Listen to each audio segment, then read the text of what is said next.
Clarification. S, ನನಗೆ ಅವಕಾಶ ಕೊಟ್ಟಿದ್ದಕ್ಕಾಗಿ ಧನ್ಯವಾದಗಳು. ನಾನು ಹೆಚ್ಚಾಗಿ ಸಮಯವನ್ನು ತಗೊಳ್ಳೋದಿಲ್ಲ. ನಾನು ಯಾವುದೇ ರೀತಿ ಡಿಫ್ರೆನ್ಸಸ್ ಆಗಲಿ ನಿಮಗೆ ಟೀಕೆ ಮಾಡೋದಾಗ್ಲಿ ಮಾಡ್ಲಿಕ್ಕೆ ಹೋಗೋದಿಲ್ಲ. ನಾನು ದಯವಿಟ್ಟು ಅರ್ಥ ಮಾಡ್ಕೊಳ್ಬೇಕಾಗಿರ್ತಕ್ಕಂಥದ್ದು, ವಕ್ಫ್ ಅಂತ ತಾವು ಮಾತನಾಡ್ತಾ ಇದ್ದೀರಿ. ವಕ್ಫ್ ಬೋರ್ಡ್ ಹೆಸರಲ್ಲಿ 1 ಎಕರೆ ಜಮೀನು ಇಲ್ಲ, 1 ಫುಟ್ ಜಮೀನು ಇಲ್ಲ, 1 ಸ್ಕ್ವೇರ್ ಫೀಟ್ ಜಮೀನು ಇಲ್ಲ. ಅದು ಒಂದು ಅರ್ಥ ಮಾಡ್ಕೊಳ್ಬೇಕು. ಇದು ಇರ್ತಕ್ಕಂಥದ್ದು ಸಂಸ್ಥೆಗಳು, ಯಾವುದು ದರ್ಗಾಗಳಿರ್ಬೋದು, ಇನ್ಸ್ಟಿಟ್ಯೂಷನ್ಸ್ ಇರ್ಬೋದು, ಅಂಜುಮನ್ಗಳಿರ್ಬೋದು, ಮಸ್ಜಿದ್ಗಳಿರ್ಬೋದು, ಈದ್ಗಾಗಳಿರ್ಬೋದು. ಆ ಇನ್ಸ್ಟಿಟ್ಯೂಷನ್ ಅಲ್ಲಿ ಇರ್ತಕ್ಕಂಥ ಆ ವ್ಯಾಪ್ತಿಗೆ ಬಂತಕ್ಕಂಥ ಆಸ್ತಿ ಏನಿದೆ ಅದನ್ನ ರಕ್ಷಣೆ ಮಾಡ್ತಕ್ಕಂಥ ಜವಾಬ್ದಾರಿ, ಅದರಲ್ಲಿ ಏನಾದರೂ ಡಿಸ್ಪ್ಯೂಟ್ ಆದರೆ ಅದನ್ನ ಇತ್ಯರ್ಥ ಮಾಡ್ತಕ್ಕಂಥ ಜವಾಬ್ದಾರಿ ವಕ್ಫ್ ಬೋರ್ಡ್ಗೆ ಇರ್ತಕ್ಕಂಥದ್ದು. ವಕ್ಫ್ ಬೋರ್ಡ್ಗೆ ಯಾವ 1 ಇಂಚು ಜಮೀನು ವಕ್ಫ್ ಬೋರ್ಡ್ ಹೆಸರಲ್ಲಿ ಇಲ್ಲ. ಆ ವಕ್ಫ್ ಬೋರ್ಡ್ ಆಫೀಸ್ ಇದೆಯಲ್ಲ, ಆ ಆಫೀಸು ಸಹ ವಕ್ಫ್ ಬೋರ್ಡ್ ಹೆಸರಲ್ಲಿ ಇಲ್ಲ. ಈಗ ನಮ್ಮ ಸನ್ಮಾನ್ಯ ಹರಿಪ್ರಸಾದ್ ರವರು ಪಾರ್ಲಿಮೆಂಟ್ ಅಲ್ಲಿ ಆಗಿದ್ದು ಕ್ವಶನ್ ಬಗ್ಗೆ ಪ್ರಸ್ತಾಪ ಮಾಡಿದ್ರು. ಅದು ಯಾವಾಗ ಆಗಿದ್ದು? 27 ನವೆಂಬರು 2024, ಇನ್ನೂ 15 ದಿವಸದ ಹಿಂದೆ ಆಗಿರ್ತಕ್ಕಂಥದ್ದು. ಪ್ರಶ್ನೆ ಕೇಳಿದಿರೋ ಯಾರು? ಬಸವರಾಜ ಬೊಮ್ಮಾಯಿಯವರು. ಅದನ್ನ ಹೇಳಿಲ್ಲ ತಾವು. ಬಸವರಾಜ ಬೊಮ್ಮಾಯಿಯವರು ಕೇಳಿರ್ತಕ್ಕಂಥ ಪ್ರಶ್ನೆಗೆ ಉತ್ತರ ಕೊಟ್ಟಿರ್ತಕ್ಕಂಥದ್ದು. ಇದು ಬೇರೆ ಯಾರು ಕೇಳಿಲ್ಲ. ಈ ರಾಜ್ಯದ ಒಬ್ಬ ಮಾಜಿ ಮುಖ್ಯಮಂತ್ರಿಗಳು, ರಾಜ್ಯದ ಸಂಸದರು, ಅವ್ರು ಕೇಳಿರ್ತಕ್ಕಂಥ ಪ್ರಶ್ನೆಗಳು. ಆ ಪ್ರಶ್ನೆ ಕೇಳಿದಾಗ ಅವ್ರು ಇದೂ ಕೇಳ್ಬೋದಾಗಿತ್ತು.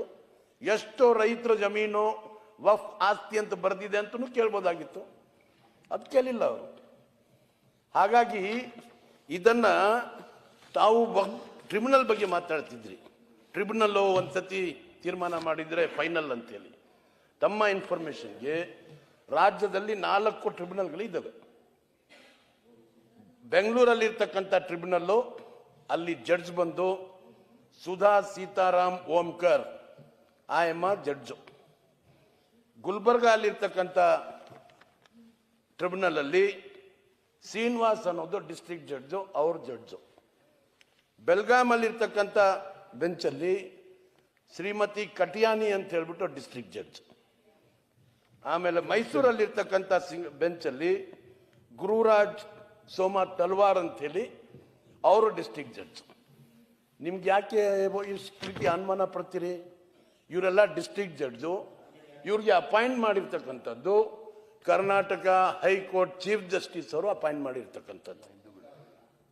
ಸರ್ಕಾರ ರಿಕ್ವೆಸ್ಟ್ ಮಾಡ್ತಿದೆ. ಲಾ ಸೆಕ್ರೆಟರಿ ಒಂದು ರಿಕ್ವೆಸ್ಟ್ ಕಳ್ತಾರೆ, ಈ ರೀತಿ ಟ್ರಿಬ್ಯುನಲ್ಗೆ ಒಂದು ಜಡ್ಜ್ ಅಪಾಯಿಂಟ್ ಮಾಡಬೇಕಾಗ್ತದೆ ಅಂತ ಹೇಳಿ ಅವ್ರು ತೀರ್ಮಾನ ಮಾಡಿ ಕಳಿಸ್ತಾರೆ. ಅವ್ರ ಜೊತೆಗೆ ಸರ್ಕಾರದಿಂದ ಒಂದು retired IAS officer, IPS KS officer, revenue department ಅಲ್ಲಿ ಮಾಹಿತಿ ಇರ್ತಕ್ಕಂಥದ್ದವ್ರಿಗೆ ಒಬ್ಬರನ್ನ ಮಾಡ್ತಾರೆ. ಒಬ್ಬ ಇಸ್ಲಾಮಿಕ್ ರಿಲಿಜಿಯಸ್ ಸ್ಕಾಲರ್ ಅವ್ರಿಗೆ ಒಬ್ಬರು ಮಾಡ್ತಾರೆ. ಬಟ್ ಇವತ್ತವರೆಗೂ ಈಗ ಮಾಡಿರ್ತಕ್ಕಂಥದ್ದು ಕೇವಲ ಬೆಂಗಳೂರಲ್ಲಿ ಒಬ್ಬ ರಿಟೈರ್ಡ್ ಆಫೀಸರ್ ಮೀರ್ ಅನೀಸ್ ಅಹಮದ್ ಅಂತ ಒಬ್ಬರಿದ್ದಾರೆ. ಆಮೇಲೆ ಗುಲ್ಬರ್ಗ ಅಲ್ಲಿ ಇಲಿಯಾಸ್ ಅಹಮದ್ ಅಂತ ಹೇಳ್ಬಿಟ್ಟು ARC ಗುಲ್ಬರ್ಗ ಈ ಸರ್ವಿಸ್ ಅಲ್ಲಿ ಇದ್ದಾರೆ, ಅಸಿಸ್ಟೆಂಟ್ ರೆಸಿಡೆನ್ಸ್ ಕಮಿಷನರ್ ಅವರಿದ್ದಾರೆ. ಅದು ಬಿಟ್ಟು ಬೇರೆ 2 ಟ್ರಿಬ್ಯುನಲ್ ಅಲ್ಲಿ ದೇರ್ ಆರ್ ನೋ ಮೆಂಬರ್ಸೇ ಇಲ್ಲ. ಆಮೇಲೆ ಇನ್ನೊಂದ್ಸತಿ ನೀವು ಮಾತಾಡಿದ್ರಿ ಎಷ್ಟು ಕೇಸಸ್ ಇದೆ ಅಂತ ಹೇಳ್ಬಿಟ್ಟು ಪೂಜಾರ್ ಅವರು ಮಾತಾಡಿದ್ರು. ಪೆಂಡಿಂಗ್ ಇರ್ತಕ್ಕಂಥ ಕೇಸಸ್ ಸುಪ್ರೀಂ ಕೋರ್ಟ್ ಅಲ್ಲಿ ಕೇವಲ 17 ಕೇಸಸ್. ಆಮೇಲೆ ನಿಮ್ಮ ಹೈಕೋರ್ಟ್ ಅಲ್ಲಿ ಇರ್ತಕ್ಕಂಥದ್ದು 904 ಕೇಸಸ್. ಟ್ರಿಬ್ಯುನಲ್ ಅಲ್ಲಿ 4 ಟ್ರಿಬ್ಯುನಲ್ ಸೇರಿ ಇರ್ತಕ್ಕಂಥ ಕೇಸಸ್ 1341 ಕೇಸಸ್. ಅದಕ್ಕೆ ಟೋಟಲ್ ಜಾಗದ ಬಗ್ಗೆ ಅದರಲ್ಲಿ ವಿವಾದ ಇರ್ತಕ್ಕಂಥದ್ದು ಕೇವಲ 5000 ಎಕರೆ ಬಗ್ಗೆ. ಎಷ್ಟು ಎಕರೆ? 5000 ಎಕರೆ. ಆಮೇಲೆ ಬೇರೆ ಡಿಸ್ಟ್ರಿಕ್ಟ್ ಜಡ್ಜ್, ಆಮೇಲೆ ಡಿಸ್ಟ್ರಿಕ್ಟ್ ಅಲ್ಲಿ ಇರ್ತಕ್ಕಂಥ ಸೆಷನ್ ಜಡ್ಜು ಅಲ್ಲಿ ಇರ್ತಕ್ಕಂಥದ್ದು 1383 ಕೇಸಸ್. ಸೊ ಹಾಗಾಗಿ ಈ ಕೇಸಸ್ ಬಗ್ಗೆನೂ ಸಹ ತಾವು ದಯವಿಟ್ಟು ಸ್ವಲ್ಪ ಅಧ್ಯಯನವನ್ನು ಮಾಡಬೇಕು. ಆ ರೀತಿ ಇನ್ನೊಂದು, ಈ ಪ್ರಾಪರ್ಟಿಗಳೆಲ್ಲ ಮೊದಲಿಂದ ವಕ್ಫ್ ಬೋರ್ಡ್ ಅಲ್ಲಿ ಇರಲಿಲ್ಲ. ದಯವಿಟ್ಟು ಅರ್ಥ ಮಾಡ್ಕೊಳ್ಳಿ, ಇದೆಲ್ಲ ಮುಜರಾಯಿ ಡಿಪಾರ್ಟ್ಮೆಂಟ್ ಅಲ್ಲಿ ಇರ್ತಕ್ಕಂಥ ಪ್ರಾಪರ್ಟೀಸ್. ಇದೆಲ್ಲ ಮುಜರಾಯಿ ಡಿಪಾರ್ಟ್ಮೆಂಟ್ ಅಲ್ಲಿ ಇರ್ತಕ್ಕಂಥ ಪ್ರಾಪರ್ಟೀಸ್.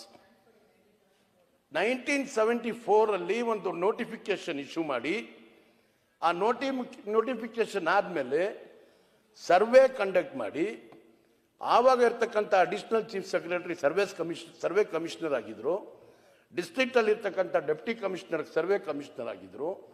ಅವರೆಲ್ಲ ಸರ್ವೆ ಮಾಡಿ ಇಷ್ಟು ಪ್ರಾಪರ್ಟೀಸ್ ಅಂತ ಹೇಳಿ ಟೋಟಲಿ ನಿಯರ್ಲಿ ಅಬೌಟ್ ನಮ್ಮ 1964 74ವರೆಗೆ 1962 74ವರೆಗೆ 35,000 ಪ್ರಾಪರ್ಟೀಸ್ ಐಡೆಂಟಿಫೈ ಮಾಡಿದರು. ಮತ್ತೆ 78 2002ವರೆಗೆ ಅನದರ್ 11,000 ಪ್ರಾಪರ್ಟೀಸ್ ಸರ್ವೆ ಮಾಡಿ ತೀರ್ಮಾನಕ್ಕೆ ಬಂದರು. ಇಟ್ಸ್ ಟೋಟಲಿ 47,000 ಪ್ರಾಪರ್ಟೀಸ್ ಇಡೀ ರಾಜ್ಯದಲ್ಲಿ ವಕ್ಫ್ ಪ್ರಾಪರ್ಟೀಸ್ ಇದೆ ಅಂತ ಹೇಳ್ಬಿಟ್ಟು, ಇದನ್ನ ಕೊಟ್ಟಿದ್ಯಾರೋ ಮಾಡಿದ್ಯಾರೋ ನೋಟಿಫೈ ಮಾಡಿದ್ಯಾರೋ? ವಕ್ಫ್ ಬೋರ್ಡ್ ಮಾಡಲಿಲ್ಲ, ಮೈನಾರಿಟೀಸ್ ಡಿಪಾರ್ಟ್ಮೆಂಟ್ ಪ್ರಿನ್ಸಿಪಲ್ ಸೆಕ್ರೆಟರಿ ಮಾಡಲಿಲ್ಲ, ಮೈನಾರಿಟೀಸ್ ಡಿಪಾರ್ಟ್ಮೆಂಟ್ ಮಾಡಲಿಲ್ಲ, ಅದನ್ನ ಮಾಡಿದ್ದು principal secretary revenue department. So ಇದನ್ನ ದಯವಿಟ್ಟು ಈ ಬ್ಯಾಕ್ ಗ್ರೌಂಡ್ ಎಲ್ಲ ಸ್ವಲ್ಪ ದಯವಿಟ್ಟು ತಿಳ್ಕೊಳ್ಬೇಕು. ಇದನ್ನ ನಾವು ವಕ್ಫ್ ಪ್ರಾಪರ್ಟಿ ಅಂತ ಹೇಳ್ಬಿಟ್ಟು ವಕ್ಫ್ ಬೋರ್ಡ್ ಕ್ಲೇಮ್ ಮಾಡೋಕ್ಕಾಗಲ್ಲ.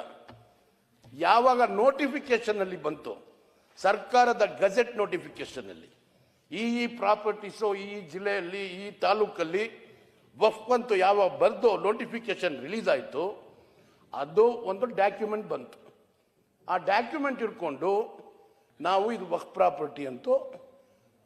ಆಮೇಲೆ ಇದಾದ್ಮೇಲೆನೂ ಟೋಟಲ್ ಈಗ ಹರಿಪ್ರಸಾದ್ ಅವರು ಹೇಳಿದ್ರು 1,28,000 ಎಕರೆ ರಾಜ್ಯದಲ್ಲಿ ಇರ್ತಕ್ಕಂಥ properties according to revenue department. ಈಗ ಪ್ರೆಸೆಂಟ್ ಇರ್ತಕ್ಕಂಥ ಪ್ರಾಪರ್ಟೀಸ್ ಎಷ್ಟು? ಕೇವಲ 20,400 ಎಕರೆ. ಏನಾಯ್ತು ಹಾಗಿದ್ರೆ? 1,08,000 ಪ್ರಾಪರ್ಟಿ ಅಲ್ಲ ಎಕರೆ ಜಾಗ. Inam abolition act, land tribunal, government encroachment ಅದರೆಲ್ಲ ಹೊಟ್ಟೋಯ್ತು. ಪ್ರೈವೇಟ್ ಪೀಪಲ್ ಎನ್ಕ್ರೋಚ್ಮೆಂಟ್ ಅಲ್ಲಿ ಮಾತ್ರ 17,000 ಎಕರ್ಸ್ ಇದೆ, 17,000 ಎಕರೆ ಇದೆ. That is been encroached by the private people. So ನಾವು ಇವತ್ತಿನ ದಿವಸ ಇನಾಮ್ ಅಬಾಲಿಷನ್ ಆಕ್ಟ್ ಅಲ್ಲಿ ಹೊಟ್ಟೋಗಿದೆ, ಅದನ್ನ ವಾಪಸ್ ಕೊಡಿ ಅಂತ ಕೇಳ್ತಾ ಇಲ್ಲ. ಲ್ಯಾಂಡ್ ರಿಫಾರ್ಮ್ ಅಲ್ಲಿ ಹೊಟ್ಟೋಗಿದೆ, ಅದನ್ನ ವಾಪಸ್ ಕೊಡಿ ಅಂತ ಕೇಳ್ತಾ ಇಲ್ಲ. ವಕ್ಫ್ ಅದಾಲತ್ ಮಾಡಿದ್ದು ಕೇವಲ ನಮ್ಮಲ್ಲಿ ಇರ್ತಕ್ಕಂಥ ಜಾಗ, ವಕ್ಫ್ ಅಂತ ನಮೂದಿಸಿರ್ತಕ್ಕಂಥ ಜಾಗ, ಅದನ್ನ ದಯವಿಟ್ಟು ಖಾತೆ ಮಾಡಿ ಕೊಡಿ, ಮ್ಯೂಟೇಷನ್ ಮಾಡಿ ಕೊಡಿ ಅಂತ ರಿಕ್ವೆಸ್ಟ್ ಮಾಡೋದಕ್ಕಾಗಿ ಮಾಡಿದ್ದು. ಅದು ಆ ರೀತಿ ಎವ್ರಿ ಡಿಪಾರ್ಟ್ಮೆಂಟ್ ಕಂಡಕ್ಟ್ ಮಾಡ್ತಿದೆ ಅದಾಲತ್. ರೆವಿನ್ಯೂ ಡಿಪಾರ್ಟ್ಮೆಂಟ್ನವರು ಮಾಡ್ತಾರೆ, ಫುಡ್ ಡಿಪಾರ್ಟ್ಮೆಂಟ್ನವರು ಮಾಡ್ತಾರೆ, ಹೆಲ್ತ್ ಡಿಪಾರ್ಟ್ಮೆಂಟ್ನವರು ಮಾಡ್ತಾರೆ, ಎಲ್ಲ ಡಿಪಾರ್ಟ್ಮೆಂಟ್ನವರು ಮಾಡ್ತಾರೆ. ಅದೇ ರೀತಿ ಕರೆಸಿ ಅದು ಕರೆಯುವಾಗ ಕೇವಲ ಮೈನಾರಿಟೀಸ್ ಮಿನಿಸ್ಟರ್ ಮಾತ್ರ ಇರೋದಿಲ್ಲ, ಅಲ್ಲಿ ಡಿಸ್ಟ್ರಿಕ್ಟ್ ಮಿನಿಸ್ಟರು ಇರ್ತಾರೆ, ಡಿಸ್ಟ್ರಿಕ್ಟ್ ಅಲ್ಲಿ ಇರ್ತಕ್ಕಂಥ MLAs ಇರ್ತಾರೆ, ಎಲ್ಲ ಪಕ್ಷದ MLAs ಇರ್ತಾರೆ. ಎಲ್ಲರಿಗೂ ಇನ್ವಿಟೇಷನ್ ಕೊಟ್ಟು ವಕ್ಫ್ ಅದಾಲತ್ ಮಾಡಿರ್ತಕ್ಕಂಥದ್ದು. ಸೊ ಕೇವಲ ಇವ್ರು ಕೂತ್ಕೊಂಡು ಬರೀ ಡೆಪ್ಟಿ ಕಮಿಷನರು ಇವರು ತಹಸೀಲ್ದಾರ್ ಕೂತ್ಕೊಂಡು ಅದಾಲತ್ ಮಾಡಿದ್ದಲ್ಲ. ಸೊ ಇದನ್ನೆಲ್ಲ ದಯವಿಟ್ಟು ಸ್ವಲ್ಪ ತಿಳ್ಕೊಳ್ಬೇಕು. ಈಗ ನಮ್ಮ ಮುಂದೆ ಬಂದಿರತಕ್ಕಂಥದ್ದು, ನಾವು ಯಾತಕ್ಕಾಗಿ ಈ ರೀತಿ ತಾವು ನಮ್ಮ ವಕ್ಫ್ ಬಗ್ಗೆ ಆಗಲಿ ಈ ಒಂದು ಅನುಮಾನಗಳು ಯಾಕಾಗಿ ಬರ್ತಾ ಇದೆ ಅಂತ ನೋಡಿದಾಗ, ನಿಜವಾಗ್ಲೂ ಒಂದೊಂದು ಕಡೆ ಈಗ ತಾವು ನಾಯಕರು ಹೇಳಿದ್ರಿ ನಾವು ಸಂವಿಧಾನಕ್ಕೆ ಭದ್ರವಾಗಿದ್ದೀವಿ ಅಂತ ಹೇಳಿ. ಆಮೇಲೆ ಸಂವಿಧಾನದಲ್ಲಿ ಎಲ್ಲರಿಗೂ ಈಕ್ವಲ್ ರೈಟ್ಸ್ ಇದೆ, ಫಂಡಮೆಂಟಲ್ ರೈಟ್ಸ್ ಇದೆ, ಮಾತನಾಡೋದಕ್ಕೆ ಅವಕಾಶ ಇದೆ, ನಮ್ಮ ರಿಲಿಜನ್ ನಾವು ಪ್ರಾಕ್ಟೀಸ್ ಮಾಡೋದಕ್ಕೆ ಅವಕಾಶ ಇದೆ. ಅದೆಲ್ಲ ಇದ್ದಾಗ ಕೇವಲ ನಮ್ಮ ಬಗ್ಗೆ ಯಾಕೆ ನೀವು ಗುರಿ ಮಾಡ್ಕೊಂಡಿದ್ದೀರಿ? ಒಂದ್ಸತಿ ಹಿಜಾಬ್ ಅಂತೂ ಬರ್ತೀರಾ, ಒಂದ್ಸತಿ ತ್ರಿಬಲ್ ತಲಾಕ್ ಅಂತೂ ಬರ್ತೀರಾ, ಒಂದ್ಸತಿ ಹಲಾಲ್ ಅಂತೂ ಬರ್ತೀರಾ, ಒಂದ್ಸತಿ ಅಜಾನ್ ಅಂತೂ ಬರ್ತೀರಾ, ಒಂದ್ಸತಿ ಗೌಹತ್ಯೆ ಅಂತೂ ಬರ್ತೀರಾ. ಒಂದ್ಸತಿ ಗೌಹತ್ಯೆ ಮಾಡೋರು ಎಲ್ಲ ಶ್ರೀಮಂತರು, ಯಾವ ಜನ ಮುಸಲ್ಮಾನರಲ್ಲ, ಎಲ್ಲ ಎಕ್ಸ್ಪೋರ್ಟ್ ಮಾಡೋರು ಯಾರು ಲಿಸ್ಟ್ ತೆಗೆದು ನೋಡಿ. ಅವ್ರು ಗೌಹತ್ಯೆ ಮಾಡಲ್ಲ, ಅವ್ರು ಎಕ್ಸ್ಪೋರ್ಟ್ ಮಾಡ್ಲಿಕ್ಕೆ ಬಿಡ್ತೀರಾ? ಅವ್ರಿಗೆ ಅವ್ರು ಎಷ್ಟು ಸಾವಿರಾರು ಟನ್ನು ಎಕ್ಸ್ಪೋರ್ಟ್ ಮಾಡ್ತಾರೆ, ಅದರ ಬಗ್ಗೆ ಚರ್ಚೆ ಮಾಡಲ್ಲ. ಸೊ ಈ ರೀತಿ ಯಾತಕ್ಕಾಗಿ ಸಮಾಜದಲ್ಲಿ ನೀವೇ ಹೇಳಿದ್ರಿ ನಾವು ಸಂವಿಧಾನದ ಮುಂದೆ ಅದನ್ನ ಭದ್ರವಾಗಿದ್ದೀವಿ, ಕಮಿಟೆಡ್ ಆಗಿರ್ತೀವಿ. ಡಾಕ್ಟರ್ ಅಂಬೇಡ್ಕರ್ ಅವರ ಸಂವಿಧಾನ ನಾವು ಒಪ್ಕೊಂಡಿದ್ದೀವಿ. ಬಿಜೆಪಿಯಲ್ಲಿನ 5 ಇದರಲ್ಲಿ ಅಂತೇಳಿ ಮಾತನಾಡ್ತೀರಿ. ಒಂದ್ಸತಿ ಇದು ಮಾತಾಡ್ತೀರಿ, ಇನ್ನೊಂದ್ಸತಿ ನೋಡಿದಾಗ ಗೋಲ್ವರ್ಕರ್ ಏನಂತಾರೆ, ನಾವು ಸಂವಿಧಾನನ ಅದನ್ನ ಒಪ್ಪೋದಿಲ್ಲ ಅಂತಾರೆ.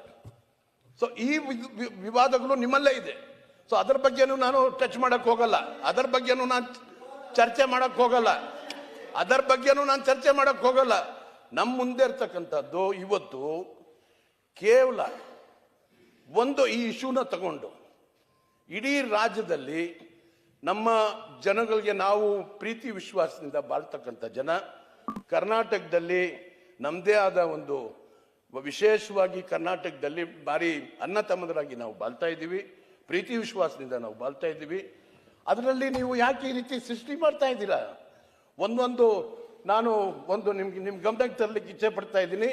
ಚುನಾವಣೆ ನಡೀತಾ ಇತ್ತು ಶಿಗ್ಗಾಂವ್ದು, ನಾವು ಜಮೀರ್ ಸಾಹೇಬರೆಲ್ಲ ಪ್ರಚಾರ ಮಾಡಿ ವಾಪಸ್ ಬರ್ತಾ ಇದ್ವಿ. ನಮ್ಗೆ ಫೋನ್ ಬಂತು, ಇದು ಯಾವುದೋ ಹಾವೇರಿ ಕಾನ್ಸ್ಟಿಟ್ಯೂನ್ಸಿಯಲ್ಲಿ ಒಂದು ವಿಲೇಜಲ್ಲಿ, ಗ್ರಾಮದ ಹೆಸರು ನಾನು ಮರಿತಾ ಇದ್ದೀನಿ, ಈ ರೀತಿ ಮನೆಗಳು ನುಗ್ಗಿ ಎಲ್ಲರಿಗೂ ಹೊಡೆದಿದ್ದಾರೆ. ಹೊಡೆದು ಅವ್ರಿಗೆಲ್ಲ ಹಾಸ್ಪಿಟಲ್ ಕರ್ಕೊಂಡೋಗಿ ಹಾಸ್ಪಿಟಲ್ಗೆ ಅಡ್ಮಿಟ್ ಮಾಡಿದ್ದಾರೆ. ಅಲ್ಲಿ ಸ್ವಲ್ಪ ದಯವಿಟ್ಟು ಹೆಚ್ಚಾಗಿ ಪೊಲೀಸ್ಗೆ ಹಾಕ್ಲಿಕ್ಕೆ ಹೇಳಿ ಅಂಥೇಳಿ ಅಲ್ಲಿಂದ ಯಾರೋ ಫೋನ್ ಮಾಡಿದರು.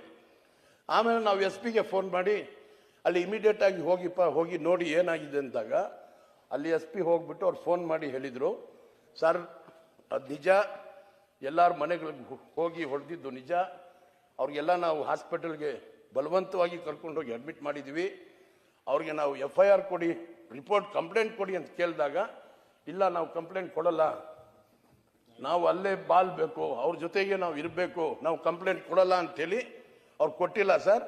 ಸೋಮೋಟು ನಾವು ಕಂಪ್ಲೇಂಟ್ ರಿಜಿಸ್ಟರ್ ಮಾಡಿದ್ದೀವಿ ಅಂತ ಹೇಳಿದರು SP ಅವರು. ಕೇಳ್ಕೊಳ್ಳಿ ನೀವು, ಬೇಕಾದ್ರೆ ಪೂಜಾರು, ನಿಮಗೂ SP ಗೊತ್ತು, ನಾರಾಯಣ ಸ್ವಾಮಿ ಅವರು ಕರೆಸಿ, ಯಾರು ಅಪೋಸಿಷನ್ ಲೀಡರ್ ಆಗಿದ್ರಿ ತಾವು, ಅವ್ರನ್ನ ಕರೆಸಿ ಕೇಳಿ. ಕಂಪ್ಲೇಂಟ್ ಕೊಡ್ಲಿಕ್ಕೂ ತಯಾರಾಗಿರ್ಲಿಲ್ಲ. ಅವ್ರು ಏನಂದ್ರು, ನಾವು ಅಲ್ಲೇ ಬಾಳ್ಬೇಕಾಗಿರ್ತಕ್ಕಂಥದ್ದು, ನಾವು ಆ ಜಾಗದಲ್ಲಿ ಇರ್ತಕ್ಕಂಥ ಜನ, ನಾವು ಅವ್ರ ಬಗ್ಗೆ ಕಂಪ್ಲೇಂಟ್ ಕೊಡಲ್ಲ ಅಂತೇಳಿ. ಕಾರಣ ಏನು? ಆ ಒಂದು ಭಜನಾ ಮಂದಿರ ಏನಿದೆ ಅದು ರೆಕಾರ್ಡಲ್ಲಿ ವಕ್ಫ್ ಅಂತ ಬಂದಿದೆಯಂತೆ, ಆ ಭಜನಾ ಮಂದಿರ. ಅದಕ್ಕೆ ಒಬ್ಬ ಸೆಕ್ರೆಟರಿ, ಅಂಜುಮನ್ ಸೆಕ್ರೆಟರಿ ಮಾತಾಡ್ತಾ, ಇದು ಭಜನಾ ಮಂದಿರನೂ ನಮ್ಮ ಒಬ್ಬೊಡ್ದು ಆಸ್ತಿಯಾಗಿದೆ ಅಂತೇಳಿ, ಅದು ಕೊಡಿ ಅಂತ ಕೇಳಿಲ್ಲ, ಅದು ಬೇಕು ಅಂತ ಹೇಳಿಲ್ಲ. ಅದಕ್ಕೆ ಸೃಷ್ಟಿಯಾಗಿರ್ತಕ್ಕಂಥ ಒಂದು ಆ ಸನ್ನಿವೇಶದಲ್ಲಿ ಹೋಗಿ ಹೊಡೆದ್ರು. This is a situation. ಯಾಕೆ ಇದನ್ನ ಹೇಳ್ತಾ ಇದ್ದೀನಿ ಅಂದ್ರೆ, ನಾವು ಪ್ರೀತಿ ವಿಶ್ವಾಸದಿಂದ ಬಾಳ್ಬೇಕು ಅಂತಿರ್ತಕ್ಕಂಥ ಜನ. ನಾವು ಯಾವುದೇ ರೀತಿ, ಈಗ ನೀವು ನೋಡಿದಾದ್ರೆ 224 ಕಾನ್ಸ್ಟಿಟ್ಯೂನ್ಸಿ ಇದಾವೆ. 224 ಕಾನ್ಸ್ಟಿಟ್ಯೂನ್ಸಿಯಲ್ಲಿ ಎಲ್ಲ ಕಾನ್ಸ್ಟಿಟ್ಯೂನ್ಸಿಯಲ್ಲಿ 1,000 ಜನನಿಂದ ಹಿಡಿದು 1,50,000 ಜನವರೆಗೂ ಓಟ್ ಇರ್ತದೆ ಮುಸಲ್ಮಾನರದ್ದು. ನಾವು ಎಲ್ಲ ಕಡೆ ಏನಾದ್ರು ಹೋಗಿ ಮುಸಲ್ಮಾನರು ಸಪ್ರೇಟ್ ಆಗಿ ವೋಟ್ ಮಾಡಬೇಕು ಅಂತ ಕೇಳ್ತೀವ? ರಾಜಕಾರಣದಲ್ಲಿ ಕೆಲವರು ನಮ್ಮ ಮುಖಂಡರುಗಳು BJPಯಲ್ಲೂ ಇರ್ತಾರೆ, ಕೆಲವರು JDS ಅಲ್ಲೂ ಇರ್ತಾರೆ, ಕೆಲವರು ಕಾಂಗ್ರೆಸ್ನವರು ಇರ್ತಾರೆ. ನಮಗೆ ಯಾರು ಸೇಫ್ ಗಾರ್ಡ್ ಮಾಡ್ತಾರೆ, ನಮ್ಮ ಒಂದು ಪ್ರೊಟೆಕ್ಷನ್ ಯಾರು ಕೊಡ್ತಾರೆ, ಅವ್ರ ಜೊತೆಗೆ ಹೆಚ್ಚಾಗಿ ನಾವು ಇರ್ತೀವಿ. ಅದು ತಾವು ಈ ಆ ಸನ್ನಿವೇಶ ಆಗಿದೆ. ನೀವೇನು ತಿಳ್ಕೊಂಡ್ಬಿಟ್ಟಿದ್ರಿ, ಈ ಮುಸಲ್ಮಾನರು ನಮಗೆ ವೋಟ್ ಮಾಡಲ್ಲ, ಇವ್ರಿಗೆ ಖಾಲಿ ಮಾಡಬೇಕು, ಇವ್ರಿಗೆ ಖಾಲಿ ಮಾಡಿದ್ರೆ ನಾವು ಸ್ವತಂತ್ರವಾಗಿ ಆ ತೀರ್ಮಾನಕ್ಕೆ ನೀವು ಬಂದ್ಬಿಟ್ಟಿದ್ರಿ. ಅಲ್ಲಲ್ಲ, ಆ ತೀರ್ಮಾನಕ್ಕೆ ತಾವು ಬಂದ್ಬಿಟ್ಟಿದ್ರಿ. ಈ ದೇಶದಲ್ಲಿ ಹುಟ್ಟಿರ್ತಕ್ಕಂಥದ್ದು ನಾವು, ಈ ದೇಶದಲ್ಲಿ ಹುಟ್ಟಿರ್ತಕ್ಕಂಥದ್ದು ನಾವು, ನಮ್ಮ ತಾತ ತಂದೆ ನಮ್ಮ ಎಲ್ಲರೂ ಇಲ್ಲಿ ಹುಟ್ಟಿರ್ತಕ್ಕಂಥದ್ದು, ಸ್ವಾತಂತ್ರ್ಯ ಹೋರಾಟದಲ್ಲಿ ನಾವು ಭಾಗವಹಿಸಿರ್ತಕ್ಕಂಥದ್ದು, ಹೋರಾಟದಲ್ಲಿ ಪ್ರಾಣ ಕೊಟ್ಟಿರ್ತಕ್ಕಂಥದ್ದು, ಬಲಿದಾನ ಕೊಟ್ಟಿರ್ತಕ್ಕಂಥದ್ದು. ನಿಮ್ಗೆ ಎಷ್ಟು ಹಕ್ಕಿದೆ ಈ ಜಲದಲ್ಲಿ, ಅಷ್ಟೇ ಹಕ್ಕು ನಮ್ಗಿದೆ. ನಾವು ಬಿಟ್ಟು ಹೋಗೋದಿಲ್ಲ, ನೀವು ಎಷ್ಟೇ ಏನೇ ಮಾಡಿದ್ರು ಸಹ ನಾವು ದೇಶದಲ್ಲೇ ಇರ್ತೀವಿ, ಈ ಮಣ್ಣಲ್ಲೇ ಇರ್ತೀವಿ. ನಮ್ಮ ಈ ಮಣ್ಣು ನಾವು ಬಿಟ್ಟು ಹೋಗೋದೇ ಇಲ್ಲ. ಅದು ಒಂದು ತೀರ್ಮಾನಕ್ಕೆ ನಾವು ಬಂದಿದ್ದೀವಿ, ಇಲ್ಲೇ ಸಾಯ್ತೀವಿ ಅಂತ ನಾವು ಹೇಳೋದು ಇಲ್ಲ. ನಮ್ಮಷ್ಟೇ ಹಕ್ಕು ನಿಮಗೂ ಇದೆ, ಪ್ರಶ್ನೆನೇ ಇಲ್ಲ. ನಿಮ್ಮನ್ನು ಹೋಗುವಂತೂ ಹೇಳೋದಿಲ್ಲ ಇಲ್ಲ. ಈಗ ಆ ಪ್ರಶ್ನೆ ಉದ್ಭವ ಆಗಲ್ಲ. ಆದ್ರೆ ರೈತರ ವಿಚಾರದಲ್ಲಿ ಆಗಿರೋದನ್ನೇ ಪ್ರಶ್ನೆ ಆಗಿರೋದು. ಒಂದ್ ನಿಮಿಷ, ಒಂದು ನಿಮಿಷ ಕನ್ಕ್ಲೂಡ್ ಮಾಡ್ತಾ ಇದ್ದೀನಿ. ಮಾಡಿ ಮಾಡಿ ಸರ್, ನಿಮ್ಮಲ್ಲಿ ಒಂದು ಮನವಿ. ತಾವು ಅಧ್ಯಕ್ಷರಾಗಿದ್ದೀರಿ, ಯಾವುದೇ ಒಂದು ನಿಲುವಳಿ ಸೂಚನೆಗಳಿರ್ಬೋದು, ಏನೋ ಒಂದು ವಿಷಯ ಬಂದಾಗ ದಯವಿಟ್ಟು ಅದನ್ನು ಫಸ್ಟು ನಾವು ಅದರ ಬಗ್ಗೆ ನೋಡಬೇಕು ಸರ್. ಇದರಿಂದ ಏನೂ ತೊಂದರೆ ಆಗಬಾರ್ದು. ಈಗ ಇದರಲ್ಲಿ ಹೇಳಿರ್ತಕ್ಕಂಥದ್ದು ಈಗಾಗಲೇ 21,000ಕ್ಕೂ ಹೆಚ್ಚು ಆಸ್ತಿಗಳನ್ನು ವಫ್ ತನ್ನ ಆಸ್ತಿ ಅಂತೂ ಘೋಷಿಸಿ ಬದಲಾವಣೆ ಮಾಡ್ಲಿಕ್ಕೆ ಹೋಗಿದೆ ಅಂತ ಹೇಳಿ. ಅದು ಯಾವುದು 21,000 ಆಸ್ತಿಗಳು ಅಂತ ಹೇಳಿ, 21,000 ಬೇಡ, 1,000 ಹೇಳಿ, ಇಲ್ಲ 101 ಆಸ್ತಿಗಳು ಹೇಳಿ, ಇಂಥ ಆಸ್ತಿಗಳು ಬದಲಾವಣೆ ಮಾಡಿದ್ದಾರೆ ಅಂತ ಹೇಳಿ. ಇದನ್ನ ಅಶಾಂತಿ ಮಾಡ್ತಕ್ಕಂಥದ್ದು ಇದು ನೀವು ಸೃಷ್ಟಿ, ಅದು ಎಲ್ಲಿ ಮಾಡ್ತಾ ಇದ್ದೀರಿ? ಸದನದಲ್ಲಿ ಮಾಡ್ತಾ ಇದ್ದೀರಿ. ಈ ಸದನದಲ್ಲಿ ಏನ್ ಸಂದೇಶ ಕೊಡ್ತಾ ಇದೆ? ನೀವು ಒಂದ್ ಕಡೆ ಹೇಳ್ತೀರಾ ನಾವು ಅಶಾಂತಿ ಮಾಡ್ಲಿಕ್ಕೆ ಹೋಗೋದಿಲ್ಲ, ಬಟ್ ಇದನ್ನ 21,000 ಅಲ್ಲ 21,000 ಅಂತ ಹೇಳಿದ್ರೆ ಇವತ್ತು ಇಡೀ ರಾಜ್ಯದಲ್ಲಿ ಘರ್ಷಣೆ ಆಗ್ಬೇಕಾಗಿತ್ತು 21,000 ಅಂತ ಹೇಳಿದ್ರೆ. ಆಮೇಲೆ ಸರ್ ಇನ್ನೊಂದು, ಇದು ವಕ್ಫ್ ಬೋರ್ಡ್ಗೆ ಏನಾದ್ರು ಅಥಾರಿಟಿ ಇದೆಯಾ ಸರ್? ಪಾನಿ ಬದಲಾವಣೆ ಮಾಡೋದಾಗ್ಲಿ, ಖಾತಾ ಬದಲಾವಣೆ ಮಾಡೋದಾಗ್ಲಿ, RTC ಆಗಲಿ, ಮುಟೇಶನ್ ಆಗಲಿ, ಇದು ಯಾರು MLA ಇದೆಯಾ? ಇಲ್ಲ ಮಂತ್ರಿಗಳಿಗಿದ್ಯಾ? ಆ ಅಧಿಕಾರ ಮಂತ್ರಿಗಳಿಗಿದ್ಯಾ? ಮಂತ್ರಿಗಳಿಗೂ ಇಲ್ಲ, ಚೀಫ್ ಮಿನಿಸ್ಟರ್ಗೂ ಇಲ್ಲ. ಬದಲಾವಣೆ ಮಾಡ್ತಕ್ಕಂಥದ್ದು ಅಧಿಕಾರ ಚೀಫ್ ಮಿನಿಸ್ಟರ್ಗೂ ಇಲ್ಲ.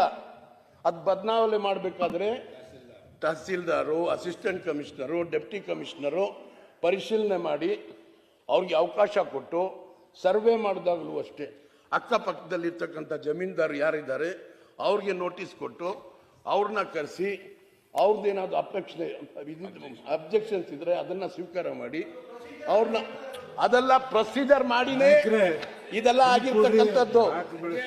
ಆ ಪ್ರೊಸೀಜರ್ ಎಲ್ಲ ಮಾಡಿನೇ ಮಾಡಿರ್ತಕ್ಕಂಥದ್ದು. ವಿತೌಟ್ ಪ್ರೊಸೀಜರ್ ಮಾಡಕ್ ಬರೋದಿಲ್ಲ. ಈಗ ಏನಾದ್ರು ನೀವು ಈ ರೀತಿ ತಪ್ಪಾಗಿದೆ ಅಂತ ಹೇಳಿದ್ರೆ ನೀವು DC ಗೆ ಹೋಗಿ ಒಂದು ಕೇಳ್ಬೋದಲ್ಲ, ಯಾಕಪ್ಪ ಈ ರೀತಿ ಮಾಡಿದ್ದೀರಿ?